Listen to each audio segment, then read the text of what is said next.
You are listening to the US of NA by Nation Beer, a series of stories about the people and places from every corner of the country who are helping fuel the NA beer movement. If you like this episode, please add us to your library in Apple Podcast, Spotify, or wherever you prefer to listen. For more great NA stories, including our many beer reviews, visit nationbeer.com. Interested in getting free samples while helping the non-alcoholic movement grow even further? Then consider joining IRL Nation, our new sampler platform pairing great food and beverage brands with great people ready to share them in real life. Join and share through groups and clubs you belong to, or just as a solo sampler. Signing up is quick, easy, and free. Go to nation.beer for more information and to join today. Welcome to the US of NA. I'm your host and chief optimist, John Eggleton. Today's episode is going to be a little bit different than most, as we're going to tell the story of what the last month has looked like for Jennifer and Jason Phillips, owners of Asheville, North Carolina's non-alcoholic bottle shop NoLo.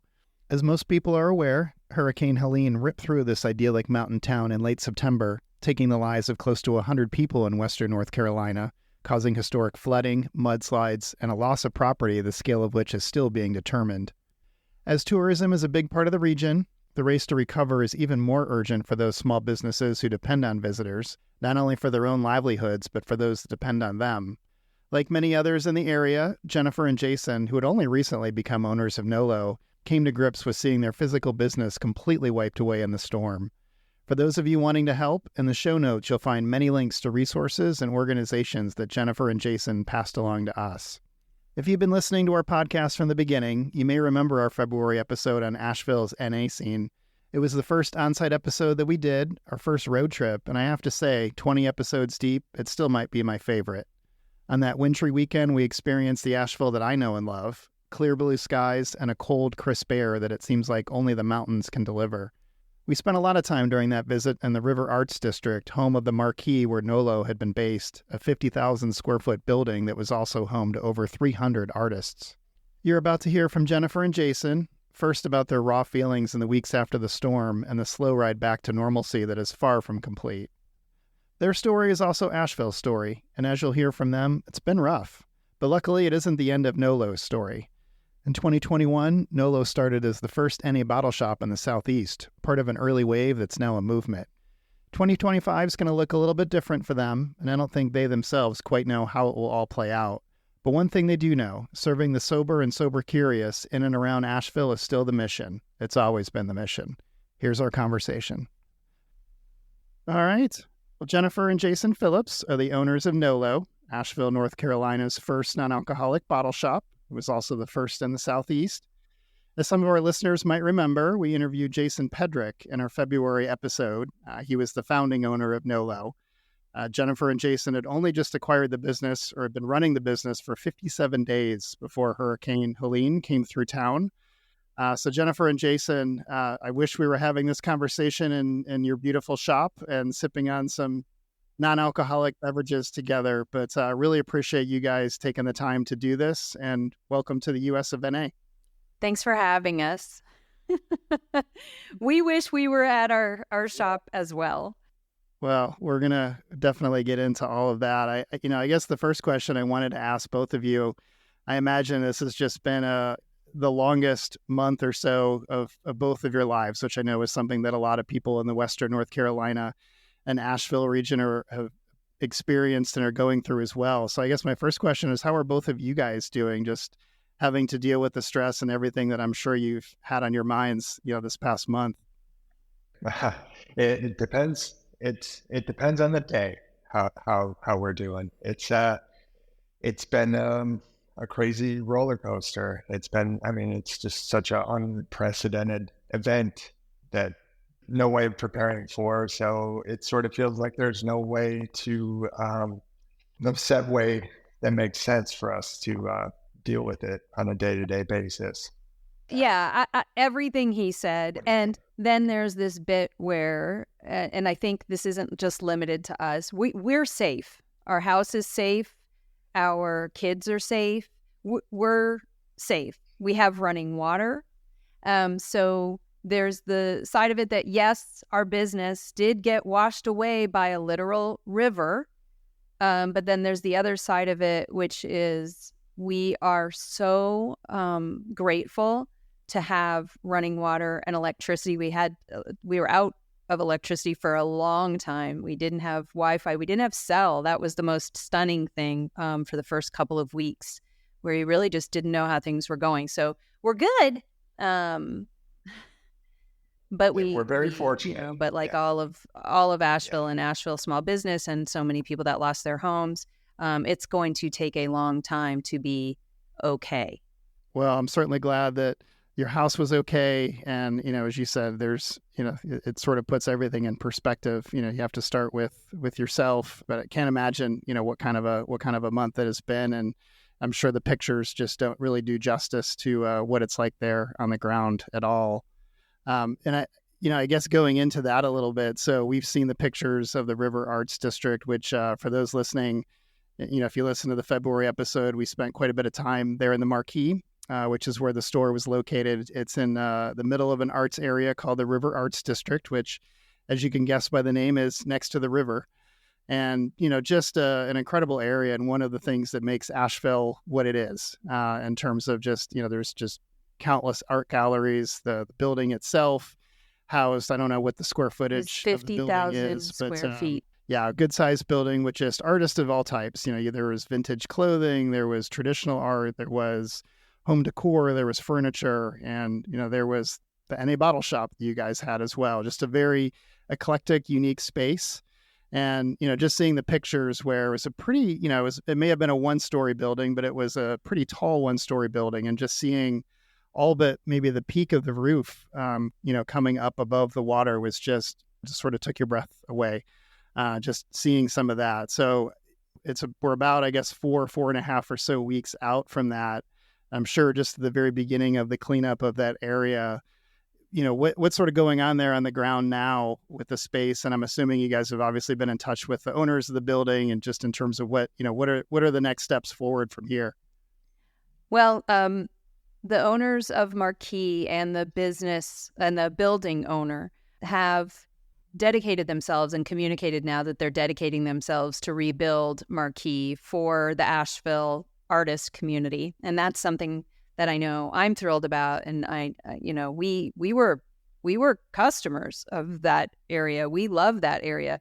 So you're right. It's something that makes Asheville, Asheville. So to see that dedication for the Marquee itself is great.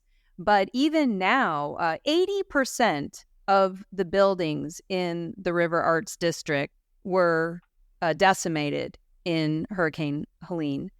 And that is something that is just absolutely stunning. When you drive through that area, it is like a war zone. It is like a war zone. But the bright... No. Yeah, never seen anything like it. But the good news is, yeah.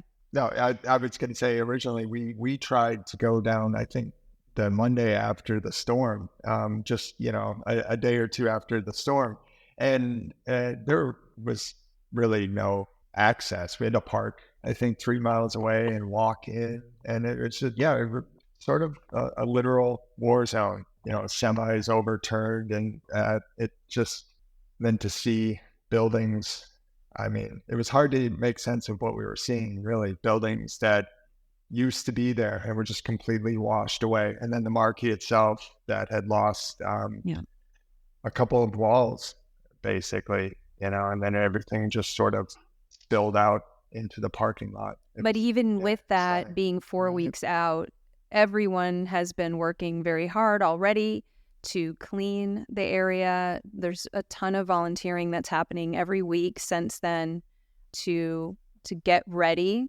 to salvage what art you can, to clean the stores that could be open.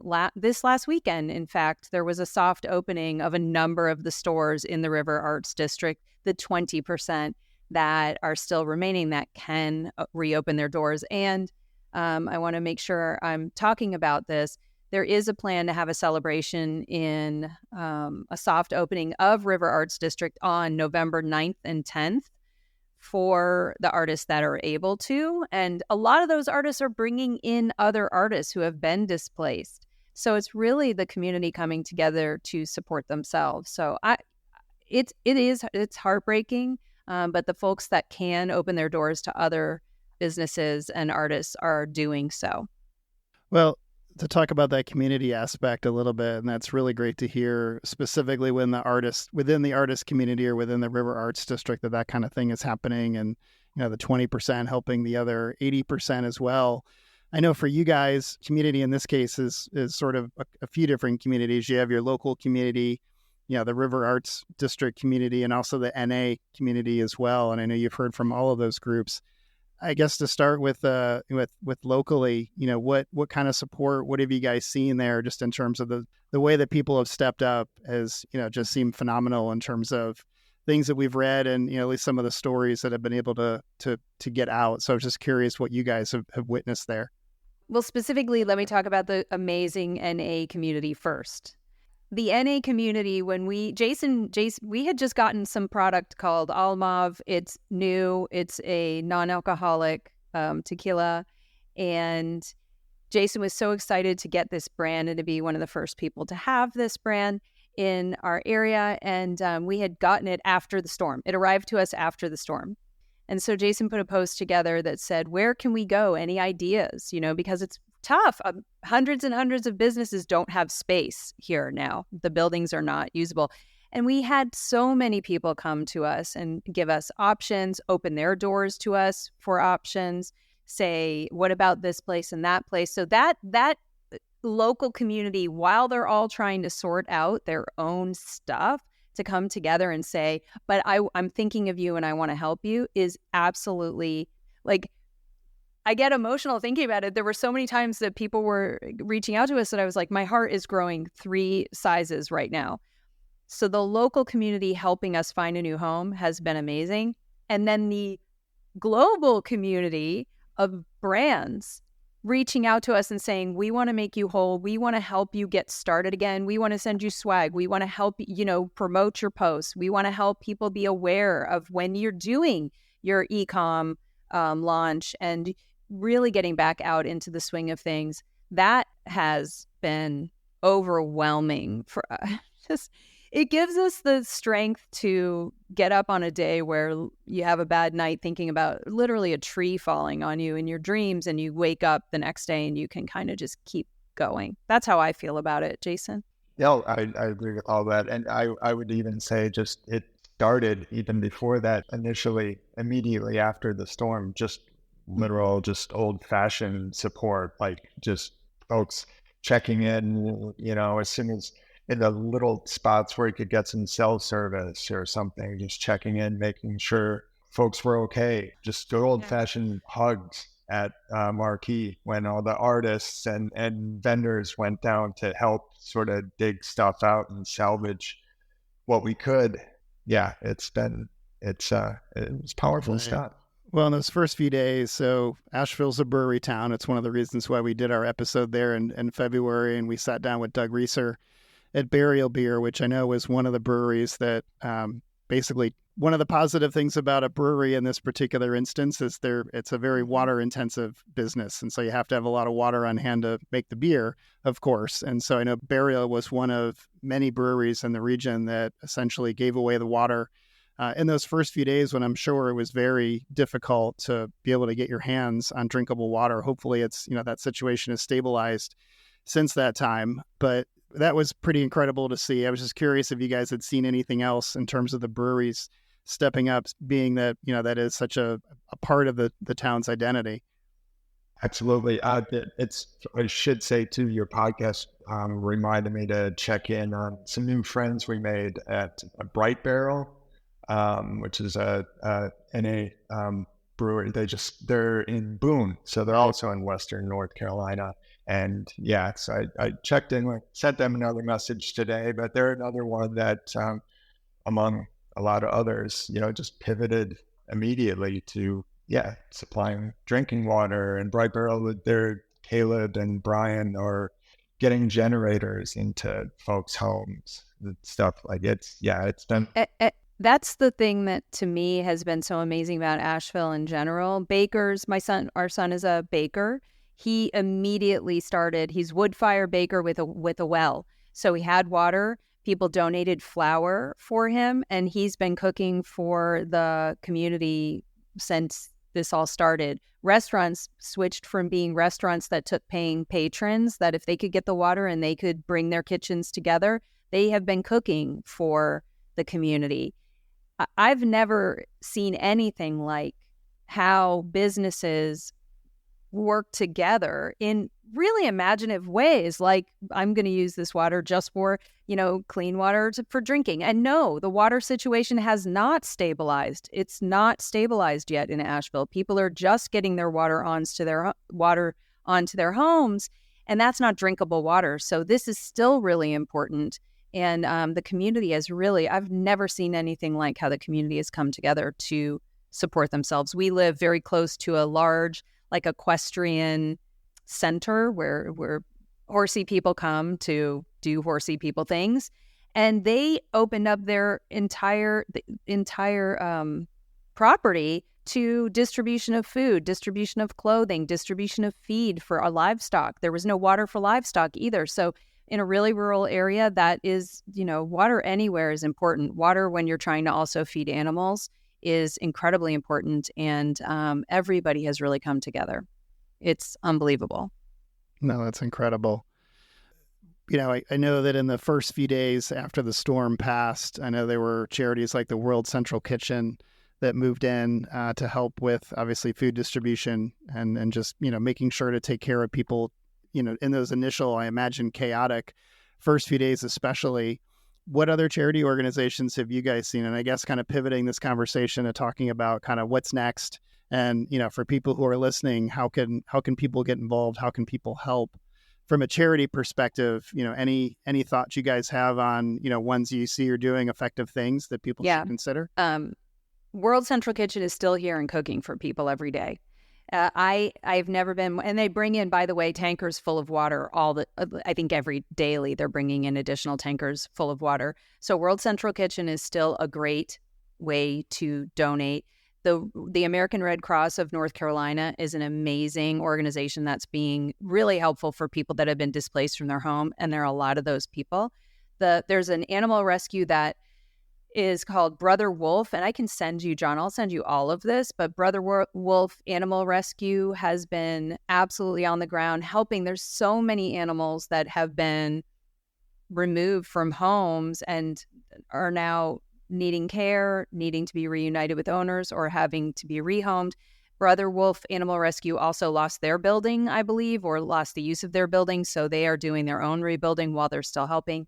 And then Manna Food Bank in Asheville is helping feed Asheville daily, and they are a food pantry and a food kitchen, and they are helping with getting food distribution. There's so many organizations, but these are the four that we really feel like if you're from outside the area, this is a great way to go with a platinum nonprofit that can get the resources in the right place. One of the things we're seeing that people aren't doing right is they're just bringing tons of materials in themselves and dropping it off, and sometimes in parking lots, and there's no place for it to go. So the best way to do it is just let the people that do it right do it.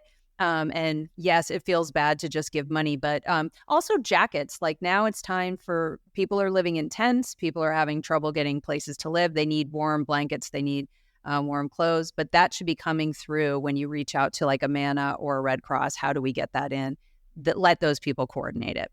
No, that makes sense. And we'll have, for those listening, we'll have all of the links to that or are all in the show notes. So if anybody wants to look further into those organizations or donate, we'll have that right there for them. So I appreciate you mentioning those ones that you guys have seen doing some, incredible work, it sounds like, there in the region. 57 days in, wow. I mean, I can only imagine what that must have felt like, and just realizing, you were at the beginning of this, this incredible journey and still are. Just what are your thoughts in terms of the next steps of the business, and how can the community of people listening to this be able to support you guys and helping you guys continue forward? We mentioned earlier, NoLo was the first in the Southeast in terms of non-alcoholic bottle shops. So it's certainly been a pioneering influence in the industry overall. So how can we support you? We are still trying to figure that out a little bit. I would agree with what you said about NoLo and how pioneering and important it is to the region. Yeah, and as you mentioned, yeah, 57 days in, and we were and continue to be so excited to be doing it, to be a part of the NA community. I mean, our plan is evolving. Jennifer, we had another family meeting. We know a little bit. We're working now on relaunching e-commerce. We've replatformed the website because the website really wasn't how things happened. We were really in a physical brick and mortar. The physical brick and mortar was decimated and pulled into a river. So we didn't have a choice. We, while we're looking for space, we have to have some way to get our products in the hands of people if we want to make any sales. And we do want to make sales. And we have a vibrant non-alcohol or mindful drinking, I would say, or sober curious bunch of people around here. And we want to make sure that we don't lose touch with them. So we've moved the website over. We are relaunching e-commerce. I'm hoping to get that live by Friday. And then we'll be communicating to local pickup areas where we'll have scheduled local pickup. So you can buy online and you can get a local pickup. If we can, we'd love to also be launching some e-com abilities by the beginning of November. Might be a little bit after that. Then we plan to get back into doing pop-ups and tastings, which was always when we were able to be together as a community, and we love doing that we were just starting to have fun doing that. And we plan to also do some non-alcoholic cocktails classes. Again, though, one of the things that we are walking that line, just like everybody else in the Asheville area, is when is the right time to do that? When is it really right to do that type of an interaction? So as tourism comes back on, I wouldn't feel bad at all if people were coming in and they were not drinkers and they wanted to get into a mixology class or have a tasting. We'd love to support that. But as far as us pushing that really hard right now for the locals, as we all are still working on like fixing roofs and getting clean water, it's one of those things. It's a delicate balance that we're not quite sure. So that's kind of the hesitation you're seeing from Jason is you wake up every day and you feel a little weird just trying to get back to business. So that's on us. We need to get over that. The whole region is in the same dance we're in. But yeah, we're going to start with e-commerce and local pickup, and that is this week. That's great to hear. That's at least a good first step, I'm sure, for all of you after what you've been through and trying to continue to serve the community as you guys have started to do. So that's wonderful to hear. And certainly I'm sure the industry at large may not be local there to Asheville where you're trying to serve your community there, but I'm sure would be more than happy in terms of sharing. I'm assuming you would love to have people share things or post or help you guys spread the word of what you guys are doing in this next iteration of the business. Absolutely love it. We have learned to be intensely helpable through this whole thing. So we will never not be helpable because this means a lot to us. And I think it means a lot to our customers. And it's important. We were a customer of NoLo before it opened. We know how much it means to have something like that before it opened. Before we purchased it, we were customers. And we loved it. We loved being able to go in. We loved to see everything in person. And we loved to be able to have such a selection that was kind of Jason Pedrick, the original owner, did a great job of aggregating. Like there's a ton of product out there, but he had a really great selection. And we want to continue with that and bring the best together for people. So that it's not just seeing like an offering here or an offering here, but they get to see kind of a really good selection across every type of spirit and functional and beer. And wine. So we are passionate about it, but it's just going to take some time, honestly. Well, last question I have for you. So obviously Asheville is it's a tourist attraction. It's a tourist town. A lot of people come from outside, whether they're there to hike or to visit the breweries or the Biltmore or just enjoy, all the many things the city has to offer, including the art scene that we were talking about. I know you're at the town itself is at the very beginning of what I'm sure will be a years-long effort to really recover from the storm. And I'm sure many things are are just going to look different. But in terms of people who might be thinking about when should they visit or when would be an appropriate time to come back to visit, and kind of similar to your comment about people dropping things off in a parking lot, I'm sure there's lots of people, and I would put myself in this camp of, I would love to come back to Asheville, but I know, right now the town is healing and trying to get organized, and the important stuff, getting drinkable water and those kinds of things. Any thoughts on when might be a more realistic time frame for people to, to think about planning those trips again and to come back to this wonderful city? I'll say something, and then I want you to talk about drivenc.gov, Jason, because that's really important. What I will say is not from neighborhood to neighborhood and town to town, the impact is very, very different. And in us going and looking at all of these spots, because we have to go and look at these spots for the same reason, to make sure there's parking, there's water, it's you can drive there without any interruption. Talking to business owners about their spots, people really want tourists to come back.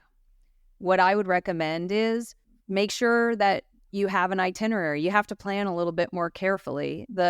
For example, big stretches of the Blue Ridge Parkway are closed. That doesn't mean there's not good driving to do. You just have to maybe go a little bit further, either west or a little bit, north or south. Where we live, it's absolutely gorgeous right now, and most of the roads are open, but not all of them. So Jay will talk a little bit about how you can check that out.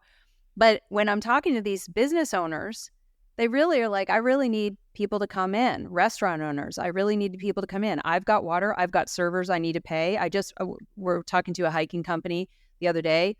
She's got 25 guides that are ready to go, and she really wants people to come in. So I would say this: make an itinerary of things that you think you would like to do. Have some A list and some B list stuff.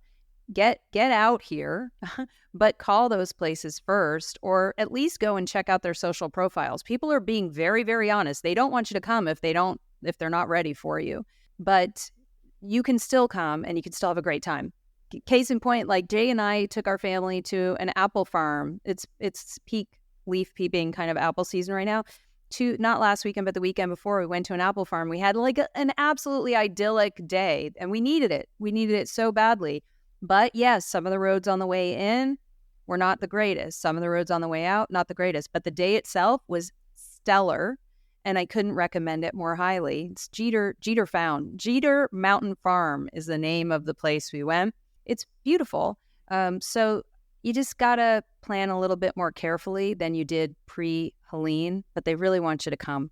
Yeah. And it's ever evolving. It's changing on a daily or weekly basis. Restaurants and bars are we're starting to see it now. They're able to reopen. The Biltmore is reopening. The North Carolina, the Arboretum. So it's starting to happen.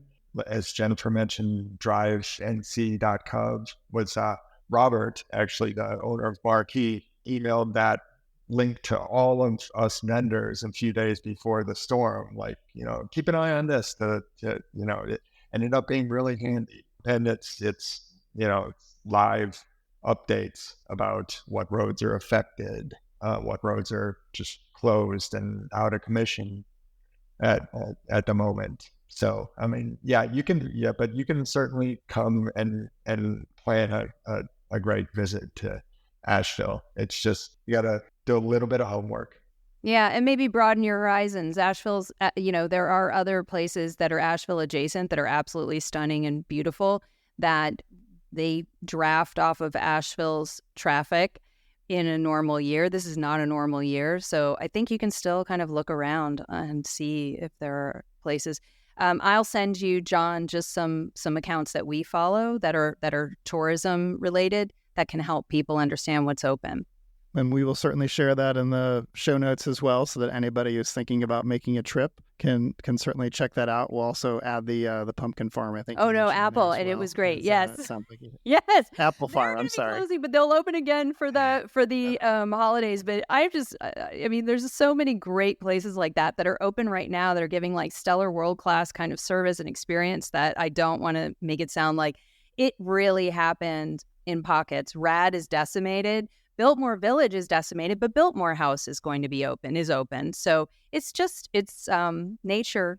Nature is not selective. Right. No, it is not, for sure. Well, listen, Jen and Jason, I really appreciate you taking the time. I know, like I said, you've been occupied by a lot these past few weeks, and I really appreciate you taking an opportunity to chat with us and share with us your experience and what's happening, and your raw, honest, feedback on sort of what's happening there in the ground, the good, the bad. And, we look forward to coming back to Asheville and look forward to having another conversation like this where we will be in person and sitting somewhere and sipping some great non-alcoholic beverages. And in the meantime, anything the community or any of us can do, we certainly would love to be a part of that. So thank you so much for everything you've shared. Thank you. Thanks for bringing this up Right. to keeping it kind of top of mind for your listeners. It's really a beautiful place to be. And you're right, it is a beer-centric town. And so I want to make sure people understand they're working hard to get back to whatever post-Helene normal will be. All right. Well, thanks again to Jennifer and Jason for talking to us. We appreciate not just their willingness to share their experience, but to be so honest about what things still look like there in Asheville. As a reminder, we have listed out plenty of resources for those inclined to do something for Asheville, or maybe you want to plan a trip to support the small businesses there, which, as Jen suggested, is definitely welcomed, but just requires a bit more planning than before. In any event, we've got a few more episodes planned this year before we take a short break ahead of next season, so stay tuned, and until then, cheers.